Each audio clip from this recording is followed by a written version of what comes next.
अस्सलाम वालेकुम नाज़रीन, सोहराब बरकत आपसे मुखातिब है। पाकिस्तान की फिजाओं में हथकड़ियों और बेड़ियों की झनकारें हैं। कोई आवाज है, कोई सिस्कियां हैं जो हमें सुनाई दे रही हैं। सड़कों के ऊपर मुजाहिरे हो रहे हैं और रोला पड़ गया है। रैलियां पाकिस्तान में निकाली जा रही हैं। डॉक्टर आफिया सिद्दीकी, हम सब की इज्जत, पाकिस्तानियों की गैरत, पाकिस्तान की बेटी, जिसे अमेरिकन इंटेलिजेंस के हवाले कर दिया गया था। 20 सालों के बाद उनकी बहन, पाकिस्तान के सेनेटर और उनके वकील की उनसे मुलाकात हुई है। ये 20 साल जिंदगी के खौफनाक तरीन 20 साल है। ये 20 साल कर्बनाक 20 साल हैं।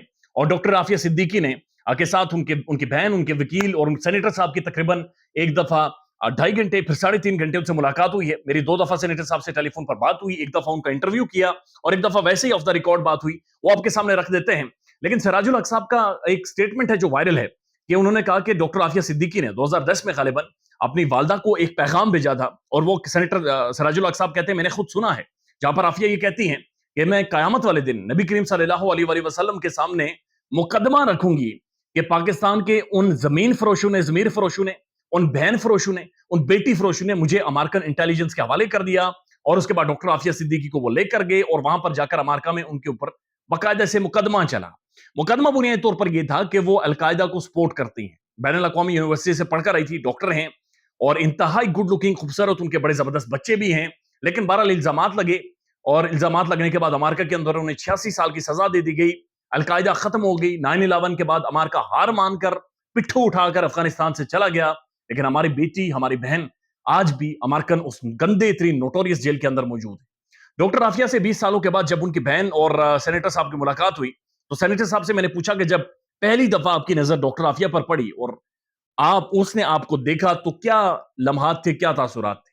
वो कहते हैं कि मैं जब जेल के अंदर गया, तो पहले तो अंदर जाते ही जो हथकड़ियों और बेड़ियों और संगल जो लगाए गए थे, उनकी जो झनकारें थी, वो मुझे बाहर सुनाई दे रही थी। यानी अभी हम जेल के अंदर नहीं गए थे। उसके बाद चेकिंग हुई 2-3 कमरे छोड़कर। जब हम अंदर गए, तो एक बंद कमरा था और बीच में एक शीशा लगाया गया था। एक तरफ हम थे, दूसरी तरफ एक खातून थी जिसके बाल बिखरे हुए थे, जिसके दांत टूटे हुए थे, जिसके ये जो जॉज हैं मुकम्मल तौर पर खत्म हो चुके थे और उसकी सेहत बहुत ज्यादा डिटेरियोरेट कर रही थी। आंखों के अंदर गुस्सा था, खौफ था, डर था, दर्द था। वो कहते हैं कि मैं देख नहीं सक रहा था, मैं उनकी आंखों में गौर से उन्हें देख नहीं पा रहा था। और फिर उसके बाद डॉक्टर आफिया से बातचीत हुई। सबसे ज्यादा उन्होंने अपनी मां के बारे में पूछा, हालांकि उन्हें नहीं बताया गया कि उनकी मां का इंतकाल हो चुका है। डॉक्टर आफिया ने, वो कहते हैं कि जितनी बार भी उस जेल का जिक्र किया, उन्होंने उसे जेल नहीं कहा, बल्कि उसे जहन्नुम कहकर पुकारा, कि जहां पर उनके ऊपर 24 घंटे सर्विलेंस है और 4 से 5 मर्द हजरात, यानी उनकी मर्द, वो गोरे, उनकी निगरानी कर रहे हैं। और वो जिस तरह के ट्रेंड लोग हैं उस जेल के अंदर, वो हैवान हैं, हैवान से भी बदतर है। कई दफा रिपोर्ट हुआ कि डॉक्टर आफिया सिद्दीकी के साथ वहां पर ज्यादती की गई, जुल्म किया गया।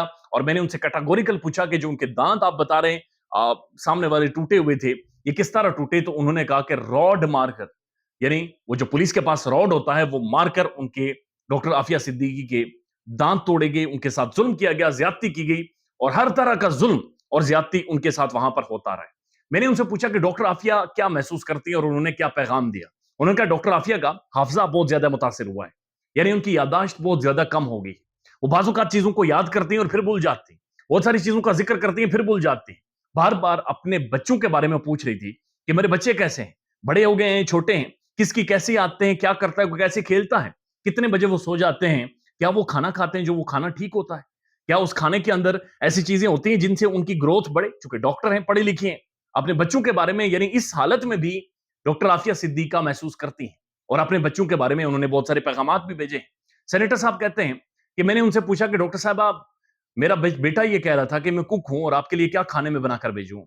तो डॉक्टर आफिया सिद्दीका ने कहा कि मुझे अब किसी भी चीज की कोई ख्वाहिश नहीं है, मैं, मेरी मेरी मेरी सब ख्वाहिशें, सब कुछ खत्म हो गया है। और साथ साथ उन्होंने कहा कि उन्होंने पाकिस्तानी कौम के बारे में, पाकिस्तानी फौज को, पाकिस्तानी जुडिशरी को, पाकिस्तानी हुकूमत को यह पैगाम भेजा है कि बराए मेहरबानी मुझे इस जहन्नुम से निकालें, मुझे आजादी दिलवाएं। मेरे ऊपर ये जाली मुकदमा है, मेरे ऊपर ये 2 नंबर किस्म का मुकदमा है और मुझे बराए मेहरबानी यहां से निकालें। उनकी बहन ये क्लेम करती है कि डॉक्टर आफिया सिद्दीका के सर के ऊपर एक डंडा मारा गया, जिसकी वजह से उनकी याददाश्त भी बहुत ज्यादा कमजोर हो गई है। और जब मुलाकात हुई तो वो कहते हैं कि मुलाकात के बाद हमने रिसीवर पहले नीचे छोड़ा और हम दरवाजे की तरफ जा रहे थे और अभी तक उसने रिसीवर अपने कान के साथ लगाया हुआ था।